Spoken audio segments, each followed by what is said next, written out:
Hello friends, വണ്ടി Maruti Swift ആണ്. Swift 2013 model വണ്ടിയാണ്. വണ്ടി ഏകദേശം 1,23,000 കിലോമീറ്റർ ഓടിയിട്ടുണ്ട്. ഇതിൽ കംപ്ലൈന്റ് എന്ന് പറഞ്ഞു കഴിഞ്ഞാൽ 1,00,000 സർവീസിൽ ഒരു ടൈമിംഗ് ചെയ്തിട്ടില്ല.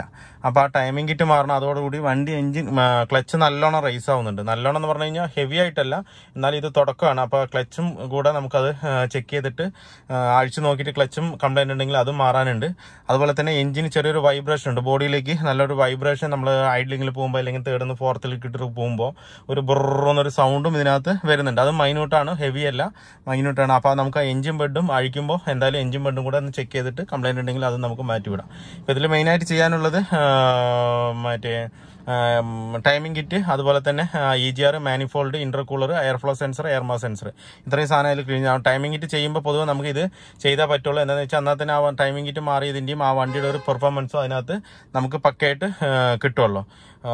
പിന്നുള്ളത് എഞ്ചിന്റെ ബെഡാണ്, അത് നമുക്ക് നോക്കിയിട്ട് ചെയ്യാം. അതുപോലെ ക്ലച്ച് റൈസ് ആകുന്നുണ്ട്, അത് എന്തായാലും അഴിക്കാം. നമുക്ക് അഴിച്ചിട്ട് നോക്കാം അത് എങ്ങനെ കണ്ടീഷൻ ഉണ്ടെന്നുള്ളത് നോക്കാം. എന്തായാലും കംപ്ലീറ്റ് ആയിട്ട് നമുക്ക് ടൈമിങ്ങിന്റെ കാര്യം ആദ്യം തന്നെ സ്റ്റാർട്ട് ചെയ്യാം. അതിനകത്ത് തന്നെ കസ്റ്റമർക്ക് വേറൊരു കംപ്ലൈന്റ് എന്ന് പറഞ്ഞു കഴിഞ്ഞാൽ, ഈ സ്റ്റാർട്ട് ചെയ്ത് വിടുമ്പോൾ ഒരു ബെൻഡെക്സ് സ്ലിപ്പ് ആവുന്ന പോലെ കിച്ച് കിച്ച് കിച്ച് എന്ന് പറഞ്ഞിട്ട് ബെൻഡെക്സ് സ്ലിപ്പ് ആവുന്ന പോലെ ഒരു സൗണ്ടും കൂടെ ഇതിനകത്ത് ഉണ്ട്. അപ്പോൾ ബെൻഡെക്സും കൂടെ നമുക്ക് സ്റ്റാർട്ടർ മോട്ടറും കൂടെ അയച്ചിട്ടൊന്ന് കറക്റ്റ് ആയിട്ട് ചെക്ക് ചെയ്യണം. ബെൻഡെക്സ് സ്ലിപ്പ് ആകുമ്പോഴാണ് ആ സൗണ്ട് നമുക്ക് കിട്ടുന്നത്. ഇതിപ്പോൾ നമ്മൾ വണ്ടി സ്റ്റാർട്ടിങ്ങിലാണ്, ഐഡിയലിൽ നിൽക്കുമ്പോൾ തന്നെ നമുക്ക് ഉള്ളിലേക്ക് ചെറിയൊരു പാഡിന്റെ ഒക്കെ ഒരു വൈബ്രേഷൻ ഇതിനകത്ത് നല്ലോണം ഫീൽ ചെയ്യുന്നുണ്ട്, ഒരു ബെറെന്ന് പറഞ്ഞിട്ട്. ഏകദേശം ഒരു കുറച്ച് ദൂരമൊക്കെ നമുക്ക് യാത്ര ചെയ്യുമ്പോൾ അല്ലാന്നുണ്ടെങ്കിൽ നമുക്ക് ഇതിൽ ഉള്ളിലിരിക്കുമ്പോഴൊക്കെ നമ്മൾ അറിയാതെ തന്നെ നമുക്ക് തലവേദനയും അതുപോലുള്ള ബുദ്ധിമുട്ടുകൾ, നമുക്ക് ശരീരത്തിന് ബുദ്ധിമുട്ടുകളൊക്കെ ഇതിനകത്ത് നമുക്ക് വരാം. എങ്ങനെയുള്ള വരുമ്പോൾ എപ്പോഴും വണ്ടി ആയിരിക്കുമ്പോൾ വണ്ടി പക്കയായിട്ടിരിക്കണം, അതുപോലെ സൈലന്റ് ആയിരിക്കണം. എന്നാൽ മാത്രമേ വണ്ടി പെർഫെക്റ്റ് ആകുള്ളൂ. അല്ലാന്നുണ്ടെങ്കിൽ സൗണ്ട് കാര്യങ്ങൾ വന്നു കഴിഞ്ഞ് കഴിഞ്ഞാൽ നമുക്ക് യാത്ര ചെയ്യാനും സുഖം ഉണ്ടാവില്ല. യാത്ര കഴിഞ്ഞ് എത്തുമ്പോഴും നമുക്ക് നല്ലൊരു ക്ഷീണവും അതുപോലെ ബുദ്ധിമുട്ടും നമുക്ക് അതിനകത്ത് ഉണ്ടാവും. അപ്പോൾ വണ്ടി പക്കയായി മാത്രമേ നമ്മളും സേഫ് ആയിരിക്കുള്ളൂ. അപ്പോൾ ആ ഒരു വൈബ്രേഷൻ ഉണ്ട്, നമുക്ക് അതും കൂടെ എഞ്ചിൻ ബെഡും കൂടെ നമുക്ക് പക്കയായിട്ട് ചെക്ക് ചെയ്യാം. അതുപോലെ സ്റ്റാർട്ടർ മോട്ടറിന്റെ സ്ലിപ്പ് ആകുന്നുണ്ട്. അത് കാലത്ത് ഫസ്റ്റ് സ്റ്റാർട്ടിങ്ങിൽ മാത്രമാണ് പറയുന്നത്. എന്താണെന്നുള്ളത് നോക്കാം, നോക്കിയിട്ട് നമുക്കത് എന്താണെന്നുള്ളത് നോക്കിയിട്ട് നമ്മൾ പിന്നെ EGR മാനിഫോൾഡ് കംപ്ലീറ്റ് അയച്ചിട്ടുണ്ട്. അതിൽ ബ്ലോക്ക് വന്നിട്ട് ഹെവി ബ്ലോക്കാണ്. അതിൽ ഹോളെ കാണുന്നില്ല, കണ്ടില്ലേ? ഒറ്റ 1, 2, 3 ഹോള്, ചെറിയൊരു ഗ്യാപ്പ് മാത്രമേ കാണുന്നുള്ളൂ, കണ്ടില്ലേ? ഇത്രത്തോളം ബ്ലോക്ക് അതിനകത്തുണ്ട്. ഈ സാധനം ഒരു മിനിറ്റ്, ഇത് അതിൻ്റെ ഉള്ളിൽ ഈ സാധനം ആ ഹോളിനകത്തും കയറി കഴിഞ്ഞ് കഴിഞ്ഞാൽ പിന്നെ മാനിഫോൾഡിൻ്റെ ഉള്ളിലേക്ക് ഗ്യാപ്പ് ഉണ്ടാവില്ല. കാണിച്ചു തരാം. അല്ല, ഇതിപ്പോൾ നമ്മൾ എടുത്തതിൻ്റെ അതുകൊണ്ട് കുറച്ച് അതിന്ന് പോയിട്ടുണ്ട്. ഇല്ലാത്ത പക്ഷം അത് ഫുള്ളായിട്ട് ബ്ലോക്കായിട്ട് തന്നെ നിൽക്കും, കംപ്ലീറ്റ് ആയിട്ട് ബ്ലോക്കായിട്ട് നിൽക്കും. ഹോള് നമുക്ക് കറക്റ്റായിട്ട് അതിനകത്ത് കിട്ടില്ല, അല്ലേ? അത്രയും അടവാണ് അതിനകത്ത്. എടുത്തു മാനിഫോൾഡ്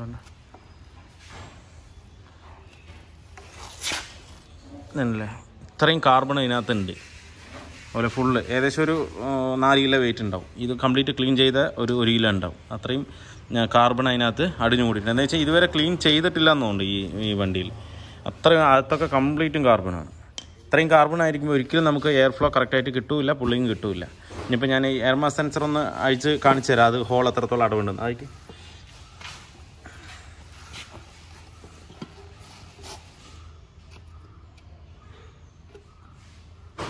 ഇതാണല്ലേ, ഹോള് ഫുള്ള് അടഞ്ഞിരിക്കുകയാണ്. ഇനിയിപ്പോൾ അത് നമുക്ക് ക്ലീൻ ചെയ്യണം. അതിനകത്തും അതുപോലെ ഫുള്ളായി അടഞ്ഞ് ചെറിയൊരു ഹോള് മാത്രമേ ഉള്ളൂ, ബാക്കി ഫുള്ളും കാർബൺ കെട്ടി കിടക്കുകയാണ്. അപ്പോൾ ഒരിക്കലും എയർ മാസും അതിൻ്റെ എയറിൻ്റെ പ്രഷറും നമുക്കിത് അളക്കാൻ പറ്റില്ല. അങ്ങനെ പക്ഷേ നമുക്ക് പുള്ളിങ് ഒട്ടും തന്നെ കിട്ടില്ല. ഇത് ക്ലീൻ ചെയ്ത് വണ്ടി ഓടിക്കുമ്പോൾ തന്നെ നിങ്ങൾക്ക് ഫീലിംഗ് പക്കയായിട്ട് അറിയാൻ പറ്റും. നല്ലൊരു ഫീലിംഗ് ആയിരിക്കും. എന്തായിരിക്കും നമുക്ക് കംപ്ലീറ്റും ക്ലീൻ ചെയ്യാം. പിന്നെ അതുപോലെ EGR നമ്മൾ ഫുള്ള് പിരിച്ചിട്ടില്ല, ഇനി പിരിച്ചിട്ട് വേണം കംപ്ലീറ്റ് ചെയ്യാനായിട്ട്. ഇതിലാണ് ഹെവി ആയിട്ട്, ഇതിൽ കൂടെയാണ് നമ്മുടെ എക്സോസ്റ്റ് ഗ്യാസ് റീസർക്കുലേറ്റ് ചെയ്യുന്നത്. ഈ വഴി വന്നിട്ട് ഇതിലൊരു 4 ഹോളുണ്ട്. ആ ഹോൾ വഴി മാനിഫോൾഡിൻ്റെ അകത്ത് പോകും. അത് കംപ്ലീറ്റ് ചെയ്ത് അടഞ്ഞിരിക്കുമ്പോൾ എന്തായാലും നമുക്ക് നടക്കാം. ഇത് നമുക്ക് ഡീകാർബണൈസേഷനോ അങ്ങനെ ഒന്നും ചെയ്ത് കഴിഞ്ഞാലൊന്നും ഈ കട്ടക്കറയൊന്നും ഒരിക്കലും പോവില്ല.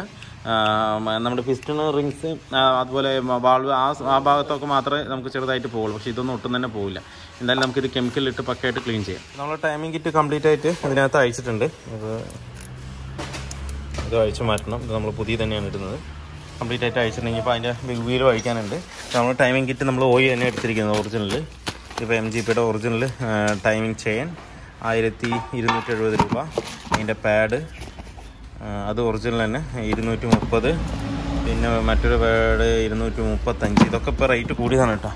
ഇനിയിപ്പോൾ ടെൻഷനർ 975 രൂപ. പിന്നെ ടൈമിംഗ് കവറിൻ്റെ പാക്കിംഗ് ആണിത്.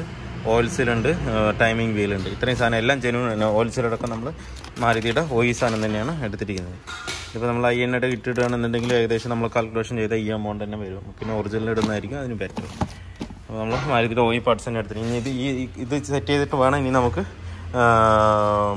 മറ്റേ ഇതും കൂടെ ക്ലച്ച് കൂടെ അഴിക്കാനായിട്ട്. ക്ലച്ച് സിലിണ്ടറും കംപ്ലീറ്റ് ഇതിനകത്ത് മാറണം. അപ്പോൾ ഈ മൗണ്ട് അഴിച്ചത് കൊണ്ട് നമുക്ക് ആ ഭാഗത്ത് അഴിക്കാൻ പറ്റില്ല. അതുകൊണ്ട് ഇവിടെ ഫുള്ള് കംപ്ലീറ്റ് ചെയ്തിട്ട് വേണം എന്നിട്ട് നമുക്ക് ആ ഭാഗത്ത് ഇനിയിപ്പോൾ ക്ലച്ചിൻ്റെ കാര്യം ചെയ്യാനായിട്ട്. ഇതാണിപ്പോൾ നമ്മൾ അഴിച്ചു വെച്ച ചെയിനും പാഡും. ഇനിയിപ്പോൾ വലിയ വീലും കൂടെ നമുക്ക് അതിനകത്ത് അഴിക്കണം. അത് അഴിക്കാം.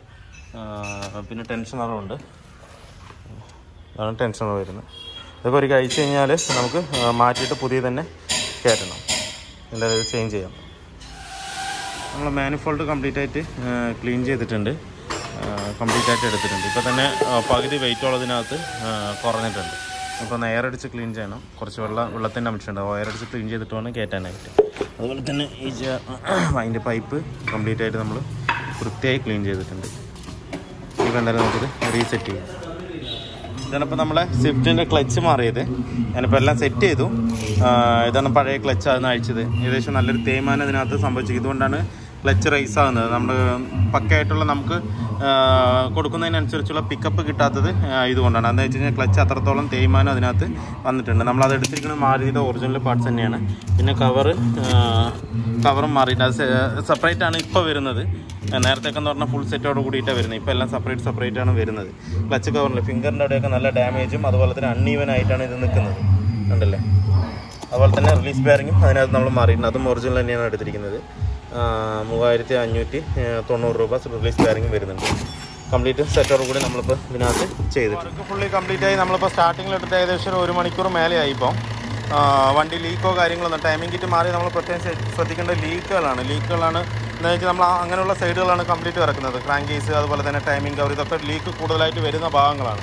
അപ്പോൾ ആ ഭാഗത്തൊക്കെ നമ്മൾ ലീക്കുകൾ പ്രത്യേകം ശ്രദ്ധിക്കേണ്ടതായിട്ടുണ്ട്. അപ്പോൾ ഇതിൽ യാതൊരുവിധ ലീക്കോ കാര്യങ്ങളോ ഒന്നുമില്ല. അപ്പോൾ ഏകദേശം 1 ഹവറായി റണ്ണിങ്ങിലായിരിക്കണം. അതുപോലെ കൂളൻ്റ് നമ്മളിപ്പോൾ തന്നെ ആഡ് ചെയ്തിട്ടുണ്ട്. പിന്നെ ഇതിലിപ്പോൾ ചെയ്തതെന്ന് പറഞ്ഞാൽ നമ്മൾ ടൈമിംഗ് കിറ്റ് മാറി. അതുപോലെ EGR മാനിഫോൾഡ് ഇൻ്റർകൂളർ അയച്ച് ക്ലീൻ ചെയ്തു. അതുപോലെ തന്നെ ക്ലച്ച് സെറ്റ് നമ്മൾ കംപ്ലീറ്റ് കിറ്റായിട്ട് മാറിയിട്ടുണ്ട്. എന്ന് വെച്ചാൽ ക്ലച്ച് പ്ലേറ്റ്, പ്രഷർ പ്ലേറ്റ്, അതുപോലെ റിലീസ് ബെയറിംഗ് കംപ്ലീറ്റ് ആയിട്ട് ഫുൾ സെറ്റായിട്ട് തന്നെ ഇതിനകത്ത് നമ്മൾ മാറിയിട്ടുണ്ട്. ഇപ്പോൾ ക്ലച്ച് എന്ന് പറഞ്ഞാൽ ഭയങ്കര ഫ്രീ ആയിട്ടുണ്ട്. ഞാൻ ഓടിക്കുമ്പോൾ ഞാനത് കാണിച്ചു തരാം. നല്ല ഫ്രീ ആയിട്ടുണ്ട്. അതുപോലെ തന്നെ എഞ്ചിൻ നോയ്സും പക്കയായിട്ട് കുറഞ്ഞിട്ടുണ്ട്. നേരത്തെ എന്ന് പറഞ്ഞു കഴിഞ്ഞാൽ പുള്ളിങ് ഉണ്ടെങ്കിലും ഒരു സഡൻ പിക്കപ്പ് അതിന് വണ്ടിക്കകത്ത് ഉണ്ടായിരുന്നില്ല. എന്ന് വെച്ചാൽ കയറി പോകുന്നൊരു ഫീൽ അതിനകത്ത് കിട്ടുന്നുണ്ടായിരുന്നില്ല. ഇനിയിപ്പോൾ എന്തായാലും അത് നല്ലൊരു ഫീൽ തന്നെ ആയിരിക്കും. ഞാൻ ഓടിച്ച് നോക്കിയിട്ടില്ല. അത്രത്തോളം ഡസ്റ്റ് അതിനകത്ത് ഉണ്ടായിരുന്നു.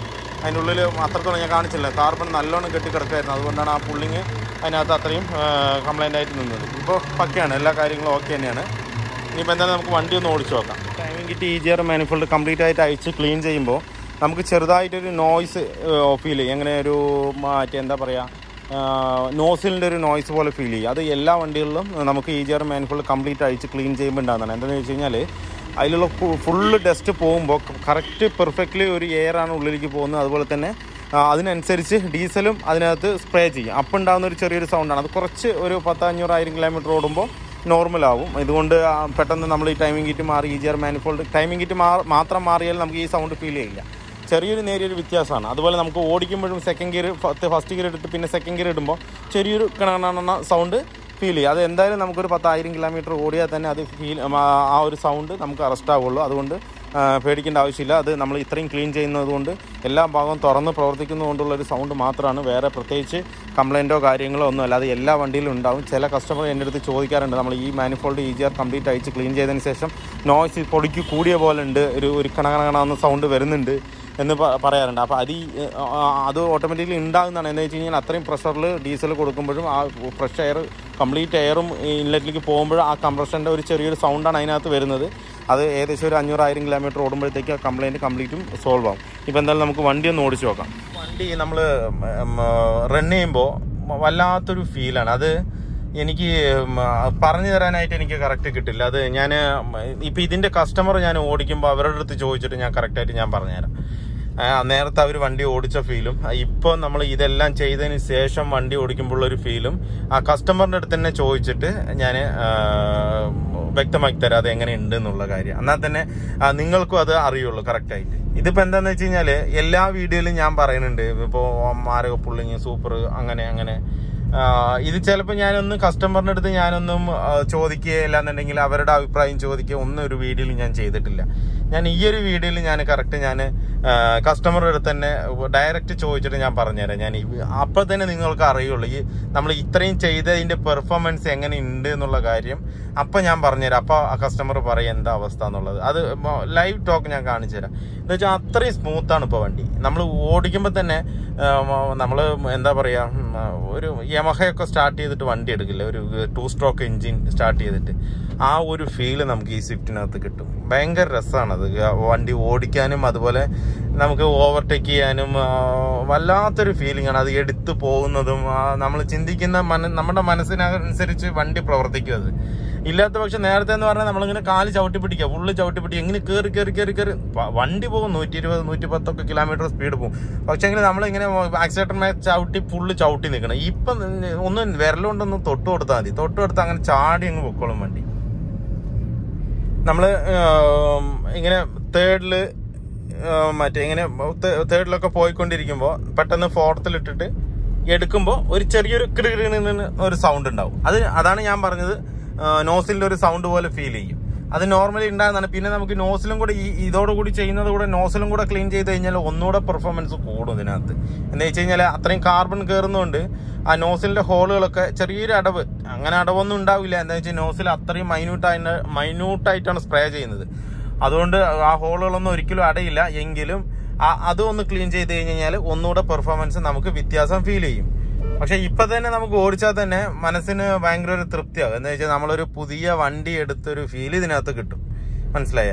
നമ്മൾ കൊടുക്കാൻ ഉദ്ദേശിക്കുന്ന വണ്ടിയിലൊക്കെ എങ്ങനെ ചെയ്യണം, കൊടുക്കാൻ നമ്മൾ വേണ്ട എന്നുള്ള ഒരു രീതിയിലേക്ക് ചെയ്യുമ്പോൾ നമ്മൾ ഈ ഒരു പ്രൊസീജിയർ വർക്ക് നമ്മൾ കംപ്ലീറ്റ് ആക്കി കൊടുത്തു കഴിഞ്ഞാൽ കസ്റ്റമർ ചിലപ്പോൾ 1 വർഷം കൂടെ അല്ലെങ്കിൽ ഒരു 4 വർഷം കൂടെ കൂടുതൽ വണ്ടി നിർത്തും. എന്താ വെച്ചാൽ അത്രയും ഒരു പെർഫോമൻസ് അതിനകത്ത് കിട്ടും നമുക്ക്. കാല് കൊടുക്കുന്നതിനനുസരിച്ച് വണ്ടി നല്ലോണം കയറും. പിന്നെ അതുപോലെ ആ EGR-ന്റെ ഒരു നിശ്ചിത സ്പീഡ് കഴിഞ്ഞ് കഴിഞ്ഞാൽ ആ EGR-ന്റെ ഒരു വർക്കിംഗ്, ഒരു പെർഫോമൻസ്, അത് ഏത് ഗിയറിലായിക്കോട്ടെ, 3rd ഗിയർ, 5th ഗിയർ, ഇനിയിപ്പോൾ 4th ഗിയർ, ഏത് ഗിയർ ആണെന്നുണ്ടെങ്കിൽ ഞാനിപ്പോൾ ഇത് 4th-ലാണ് പോകുന്നത്. നമ്മളൊന്ന് സ്ലോ ആയി എന്നിട്ടൊന്ന് കാല് കൊടുത്തു, ഇങ്ങനെ അങ്ങ് കയറിപ്പോയിട്ട് ഒറ്റ പിടുത്തമാണ് അങ്ങോട്ട്. മനസ്സിലായോ? ആ പിടുത്തത്തിൽ നമ്മളെ അങ്ങ് അതിശയിച്ചു പോകും. അത്രയും സ്പീഡായിരിക്കും വലിച്ചെടുത്തിട്ട്. അത് ഏത് ഗിയറാണെങ്കിലും ശരി. ഇനിയിപ്പോൾ 3rd ഗിയറിലിട്ട് തന്നെ വലിപ്പിക്കണം, 2nd ഗിയറിട്ട് തന്നെ വലിപ്പിക്കണം എന്നില്ല. ഏത് ഗിയറിലാണെന്നുണ്ടെങ്കിൽ നമ്മളൊരു ആക്സിലേഷൻ ഒന്ന് പയ്യൊന്ന് കൂട്ടി കൊടുത്ത് ഒരു ഹാഫ് പോർഷനിലൊക്കെ പിടിച്ചു കഴിഞ്ഞാൽ ഒരു വലിച്ചിട്ട് പിന്നെ ഒരു കയറ്റം അങ്ങ് കയറി പോകും. വല്ലാത്തൊരു ഫീലാണ്. ഈ വണ്ടി കുറച്ച് എന്താ പറയുക സ്പീഡിലൊക്കെ ഓടിക്കുന്ന ആൾക്കാർക്കൊക്കെ വല്ലാത്തൊരു ഫീലായിരിക്കും ഇതിൽ കിട്ടുക. മനസ്സിലായ? പക്കയായിരിക്കും. എന്തായാലും ഇതിപ്പോ ഞാൻ സംസാരിച്ചുകൊണ്ടിരുന്നിട്ട് കാര്യമില്ലല്ലോ. എന്തായാലും കസ്റ്റമറിന്റെ അടുത്ത് ഞാൻ ചോദിക്കാം, വണ്ടി ഓടിക്കാൻ കൊടുത്തിട്ട് നേരത്തെ ഉണ്ടായിരുന്ന വണ്ടിയുടെയും ഇപ്പോഴത്തെ വണ്ടിയുടെയും ഫീലിംഗ് ഞാൻ കസ്റ്റമറുടെ അടുത്ത് ചോദിച്ചിട്ട് ഞാൻ പറയാം. പിന്നെ ഇല്ലാതെ ഞാൻ വെറുതെ ഞാൻ തന്നെ പണി ചെയ്ത് ഞാൻ തന്നെ ആ വണ്ടി സൂപ്പറാണ്, വണ്ടി ഓടിക്കാൻ സുഖമാണ്, വണ്ടി അങ്ങനെയാണ് ഇങ്ങനെയാണെന്ന് പറഞ്ഞിട്ട് കാര്യമില്ല. അത് നിങ്ങൾക്ക് ബോധ്യമാണെന്നില്ലല്ലോ. അപ്പോൾ ഇനിയിപ്പോൾ ഞാൻ ചെയ്യാന്ന് വെച്ചാൽ ഏതൊരു വർക്ക് ചെയ്താലും ആ കസ്റ്റമറുടെ അടുത്ത് ഞാൻ ചോദിച്ചിട്ട് നല്ലതാണെങ്കിൽ ശരി, ഇനിയിപ്പോൾ ചീത്തയാണെങ്കിൽ ശരി, അത് കറക്റ്റ് ഞാൻ പറഞ്ഞുതരാം. ബാഡ് കമന്റ് കിട്ടുമ്പോൾ നമുക്ക് ഒന്നുകൂടെ എനിക്ക് കൂടുതൽ ചെയ്യാനായിട്ട് തോന്നും. എന്താ വെച്ചാൽ നമ്മളൊരു വർക്ക് ചെയ്തിട്ട് അത് ഇത്തിരി ശരിയായില്ല കേട്ടോ എന്ന് കേൾക്കുമ്പോൾ എനിക്ക് കുറച്ചുകൂടെ അത് ഇമ്പ്രൂവ് ചെയ്യാനായിട്ട് തോന്നും. അപ്പൊ ഞാൻ അതാണ് ആഗ്രഹിക്കുന്നത്. എന്താന്ന് വെച്ച് കഴിഞ്ഞാല് ചെയ്യുന്ന വർക്കുകളൊക്കെ സൂപ്പറായി നല്ല കേൾക്കാൻ ആഗ്രഹിക്കുന്നത്. ഞാൻ എപ്പോഴും ഒരു ചെറിയൊരു കംപ്ലൈന്റ് ഉണ്ടെങ്കിൽ അത് എടുത്ത് പറയുന്ന ആ ഒരു ഇതാണ് എനിക്ക് കേൾക്കേണ്ടത്. എന്ന് വെച്ച് കഴിഞ്ഞാൽ എന്നാലേ എനിക്ക് ഇമ്പ്രൂവ് ചെയ്യാൻ പറ്റുള്ളൂ, എന്റെ വർക്കിന് ഇമ്പ്രൂവ് ചെയ്യാൻ പറ്റുള്ളൂ. എപ്പോഴും എല്ലാവരും നല്ലതെന്ന് പറഞ്ഞു കഴിഞ്ഞാൽ നമുക്ക് എന്റെ വർക്ക് അത് അവിടെ തന്നെ സ്റ്റില്ലായി കിടക്കും, എനിക്ക് മുന്നോട്ട് പോകാൻ പറ്റില്ല. അപ്പൊ എന്ത് തന്നെ ആണെന്നുണ്ടെങ്കിൽ അത് ഉള്ളതുപോലെ ഞാൻ കസ്റ്റമറുടെ അടുത്ത് ചോദിച്ചിട്ട് കസ്റ്റമർ പറയുന്നത് ഞാൻ കറക്റ്റ് ഞാൻ വീഡിയോക്കകത്ത് ഇടാം. അപ്പൊ തന്നെ കറക്റ്റ് ആയിരിക്കുള്ളൂ. എന്ന് വെച്ചാൽ നിങ്ങൾക്കും അത് മനസ്സിലാവും. സ്വിഫ്റ്റിന്റെ വർക്ക് ഫുള്ളി കംപ്ലീറ്റ് ആയിട്ടുണ്ട്. ഇത് നമ്മൾ ചെയ്തെന്ന് പറഞ്ഞു കഴിഞ്ഞാൽ മാനിഫോൾഡ് EGR 1 lakhന്റെ സർവീസാണ് ചെയ്തിരിക്കുന്നത്. ഇപ്പൊ ടൈമിംഗ് കിറ്റ്, അതുപോലെ EGR മാനിഫോൾഡ് ക്ലീൻ ചെയ്തു, ഇന്റർകൂളർ ക്ലീൻ ചെയ്തു, അതുപോലെ air flow sensor, air mass sensor, പിന്നെ അതുപോലെ തന്നെ നമ്മൾ ക്ലച്ചിന്റെ വർക്ക് ഇതിനകത്ത് ചെയ്തിട്ടുണ്ട്. ഇപ്പൊ നേരത്തെ എന്ന് പറഞ്ഞു കഴിഞ്ഞാൽ ഭയങ്കര ലാഗായിരുന്നു വണ്ടിക്ക് കയറി പോകാനും, അതുപോലെ തന്നെ എഞ്ചിന്റെ ഒരു ഫ്രീനസ് ഒന്നും ഉണ്ടായിരുന്നില്ല. ഇപ്പൊ നമ്മൾ ഇതെല്ലാം കംപ്ലീറ്റ് ക്ലീൻ ചെയ്തപ്പോൾ വണ്ടി കയറി പോകുന്നത് ഭയങ്കരമായിട്ടാണ്. എന്താ വെച്ചാൽ നമ്മൾ 4th ഗിയറിൽ തന്നെ കാല് കൊടുക്കുമ്പോൾ തന്നെ 100 ആ റേഞ്ചിലൊക്കെയാണ് കയറി പോകുന്നത്. നമ്മൾ 5th ഗിയർ ഒക്കെ ഇട്ടുണ്ടെങ്കിൽ മെയിൻ ഹൈവേ ഒക്കെ വരണം, അതുപോലുള്ള റോഡ് ഉണ്ടെങ്കിൽ മാത്രമേ നമുക്ക് ഇടാൻ പറ്റുള്ളൂ. എന്ന് വെച്ചാൽ അത്രയും പുള്ളിങ് ആയിട്ടാണ് ഇപ്പോൾ പോയിക്കൊണ്ടിരിക്കുന്നത്. അപ്പൊ എന്തായാലും നമുക്ക് നമ്മുടെ കസ്റ്റമർ കൂടെ തന്നെ ഉണ്ട്. ഇപ്പൊ ഞാനാണ് എപ്പോഴും കാര്യം പറയാം. എന്താന്ന് വെച്ച് കഴിഞ്ഞാൽ ഇങ്ങനെ വണ്ടി അടിപൊളിയായി, സൂപ്പറായി, നല്ല പുള്ളിങ്ങായി, മാരക പുള്ളിങ്ങായി ഞാൻ തന്നെയാണ് എപ്പോഴും പറഞ്ഞുകൊണ്ടിരിക്കുക. അപ്പൊ അത് കസ്റ്റമറുടെ അടുത്ത് തന്നെ ചോദിച്ചറിയാം. നമുക്കിപ്പോൾ വണ്ടി ഓടിച്ചുകൊണ്ടിരിക്കുകയാണ്, ആളെ ഏകദേശം 3 കിലോമീറ്റർ ഓടിച്ചിട്ടുണ്ട്. നമുക്ക് ആളുടെ അടുത്ത് തന്നെ ചോദിക്കാം എങ്ങനെയുണ്ട് ഇപ്പോൾ? വണ്ടി ഓക്കെയാണ്. സ്പീഡും പുള്ളിങ് നേരത്തെ ഇവിടെ അതുപോലെ ക്ലച്ചും സ്മൂത്ത് തന്നെ അല്ലേ, ചവിട്ടാനൊക്കെ ആയിട്ട്. നേരത്തെ ടൈറ്റ് ഉണ്ടായിരുന്നു, ഇപ്പൊ ഫ്രീ ആയിട്ടുണ്ടല്ലേ. ക്ലച്ചൊക്കെ ഫ്രീ ആയിട്ടുണ്ട്. പിന്നെ പഴയതിനേക്കാളും പുള്ളിങ് കൂടിയിട്ടുണ്ട്. ഗിയർ അധികം ചേഞ്ച് ചെയ്യേണ്ട ആവശ്യം വരുന്നില്ല. നമുക്ക് 4th ഗിയർ ഇല്ലെങ്കിൽ 3rd ഗിയറിൽ തന്നെ ഭയങ്കരമായിട്ട് കയറി പോവാണ്. എന്താ വെച്ച് കഴിഞ്ഞാൽ നമ്മൾ ഓവർടേക്ക് ചെയ്യുകയാണെന്നുണ്ടെങ്കിൽ നമുക്ക് ഗിയർ ചേഞ്ചിങ്ങിന്റെ ആവശ്യമില്ല. നമ്മളിപ്പോൾ 4th ഇപ്പോൾ പോയിക്കൊണ്ടിരിക്കുന്നത്, അവിടെ തന്നെ എടുത്തിട്ട് നമുക്കൊന്ന് കാല് കൊടുത്ത് അപ്പം തന്നെ അങ്ങ് കയറിപ്പോകും. എന്താ വെച്ച് കഴിഞ്ഞാൽ എയർ ഫ്ലോന്റെ റേഷ്യോ കറക്റ്റായിട്ട് നമുക്ക് എഞ്ചിനിലേക്ക് കിട്ടുമ്പോഴാണ് ഈ പുള്ളിങ് കറക്റ്റായിട്ട് വരുന്നത്. അത് കറക്റ്റായിട്ട് നമുക്ക് എഞ്ചിനിലേക്ക് കൊടുക്കുന്നത് എയർ മാസ് സെൻസറിലാണ് അതിന്റെ എല്ലാ കൺട്രോളും കിടക്കുക. Air mass sensor, air flow sensor, ഈ 2 സാധനമാണ് എഞ്ചിന്റെ എന്തോടെ തിരിക്കട്ടെ. ഈ എയർ ഫ്ലോ സെൻസറും അതുപോലെ എയർ മാസ് സെൻസറാണ് ഈ എഞ്ചിന്റെ ഫുള്ള് കൺട്രോൾ ചെയ്യുന്നത്. അതിൽ എത്ര ഫ്യൂൾ കൊടുക്കണം, അതുപോലെ എങ്ങനെയാണെന്നുള്ള എല്ലാം ചെയ്യുന്നത്. അത് ഈ കാർബൺ കയറി ഫുള്ളായിട്ട് അടയുമ്പോഴാണ് ഈ പ്രശ്നം കൂടുതലായിട്ട് നമുക്ക് ഫീൽ ചെയ്യുന്നത്. പക്ഷെ നമ്മൾ അതെല്ലാം കംപ്ലീറ്റ് അഴിച്ച് ക്ലീൻ ചെയ്തപ്പോൾ ഇപ്പോൾ വണ്ടിയെ വേറെ ലെവലാണ്. എന്ന് വെച്ച് കഴിഞ്ഞാൽ കൊടുക്കാൻ ഉദ്ദേശിക്കുന്ന ആളടക്കം നമ്മൾ ചിലപ്പോൾ ഇങ്ങനെ ചെയ്തിട്ട് വണ്ടി ഓടിച്ചു കഴിഞ്ഞാൽ ചിലപ്പോൾ കുറച്ചു കാലം കൂടെ വെച്ചെന്നിരിക്കും. അല്ലേ, സത്യമല്ലേ പറയുന്നത്? എന്ന് വെച്ചാൽ ആ ഒരു പെർഫോമൻസ് ഇതിനകത്ത് കറക്റ്റ് ആയിട്ട് വരും. ഇതിപ്പോ ഞാനാണ് എന്നും നിങ്ങളുടെ അടുത്ത് പറയുന്നത്, ഇപ്പൊ ഞാൻ കസ്റ്റമറുടെ അടുത്ത് തന്നെ ചോദിച്ചതാണ്. അപ്പൊ വീഡിയോ എല്ലാവർക്കും ഇഷ്ടമായാലും ലൈക്ക് ചെയ്യുക, ഷെയർ ചെയ്യുക, അതുപോലെ തന്നെ സബ്സ്ക്രൈബ് ചെയ്യുക. സബ്സ്ക്രൈബ് ചെയ്യാതെയാണ് വീഡിയോ കാണുന്നെങ്കിൽ ഒന്ന് സബ്സ്ക്രൈബ് ചെയ്ത് സപ്പോർട്ട് ചെയ്യുക. അപ്പൊ മറ്റൊരു വീഡിയോയിലേക്ക് കാണുന്നവരെ എല്ലാവർക്കും ബൈ. ഓക്കെ അല്ലേ വണ്ടിയിൽ? ഓക്കെ.